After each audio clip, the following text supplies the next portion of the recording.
দেশের ১৯টি উপকূলীয় জেলার অন্যতম একটি ভোলা। হিমালয় থেকে নেমে আসা পদ্মা, মেঘনা আর ব্রহ্মপুত্রের বাহিত পলি দিয়ে গড়ে ওঠা ভোলার জন্ম প্রায় ৮০০ বছর আগে। ২০ লাখেরও বেশি মানুষের বাস এই দ্বীপ জেলায়। ১২৩৫ খ্রিস্টাব্দে জেগে ওঠা এই ভূখণ্ডে দেশের বিভিন্ন স্থান থেকে নিরন্ন ভূমিহীন মানুষেরা জীবন ও জীবিকার তাগিদে এখানে এসে বসতি শুরু করে। তাদের পেছন দিয়ে ছুটে আসে মগ, পর্তুগিজ আর আরাকান বর্গী সহ লোভী মানুষের দল। চারিদিকে নদী আর সাগরের বিশাল জলরাশি পরিবেষ্টিত এই জনপদের ইতিহাস দেশের অন্যান্য অঞ্চলের মতো হলেও প্রকৃতির সাথে লড়াই করেই কাটছে এখানকার মানুষের জীবন। প্রকৃতির নির্মম ছোবল এই জনপদকে বিরান ভূমিতে পরিণত করেছে বহুবার। ১৫৮৩, ১৭৬৯, ১৮২২, ১৮৬৪, ১৮৭৬, ১৯৪১ এবং ১৯৭০-এর প্রলয়ঙ্করী ঘূর্ণিঝড় ও জলোচ্ছ্বাস ঘরবাড়ি, ফসল, গাছপালা, পশুপাখি আর মানুষের জীবন কেড়ে নিয়ে এই অঞ্চলকে নিশ্চিহ্ন করে দিয়ে মানুষের বসবাসের অযোগ্য করে তোলে।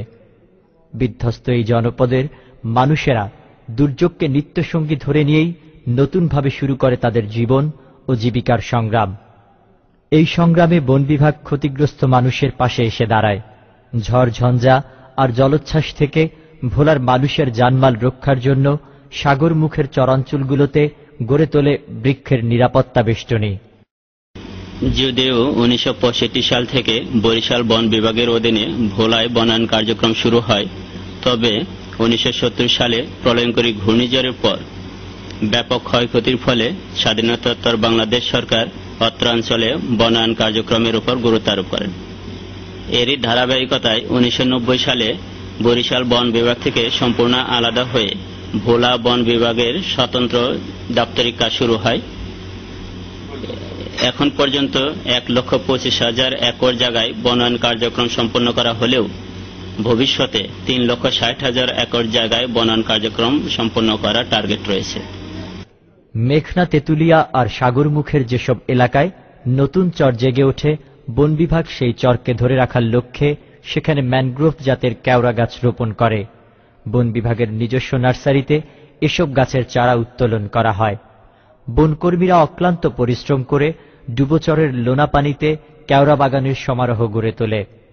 ভোলা জেলার কুকরিমুকরি, চর মানিকা, চর ইসলাম, চর পাতিলা, ঢালচর, মনপুরা, পচাকোরালিয়া, চর পিয়াল, চর নিজাম, চর তাজাম্মুল, চর আলম, চর নাসরিন, চর আশরাফ এবং চর জহিরুদ্দিন সহ বিভিন্ন চরাঞ্চলে ৫০ কোটি কেওড়া গাছ মাথা উঁচু করে দাঁড়িয়ে আছে।